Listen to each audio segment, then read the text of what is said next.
प्रकृती अस्वास्थ्यामुळे अनेकांना नवरात्रीचे 9 दिवस उपवास करणं शक्य होत नाही किंवा अनेकांचं वयोमान देखील झालेलं असतं.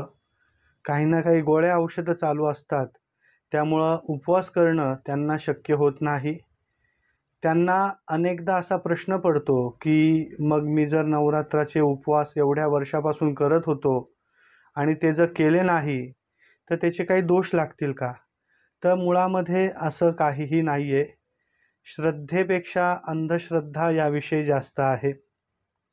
त्यामुळे ज्यांना उपवास करणं सध्याच्या काळात वयोमानानुसार आरोग्याच्या तक्रारींमुळं शक्य नाही, त्यांनी आपल्या श्रद्धेनुसार फक्त उठता आणि बसता या 2 दिवसाचा उपवास करायचा आहे किंवा या दोन्ही दिवशी शक्य नसेल तर फक्त अष्टमीचा 1च दिवसाचा उपवास करायचा आहे आणि तोही शक्य नसेल तर धान्य फराळ म्हणजेच भाजके धान्य खाऊन आपण तो उपवास करायचा आहे.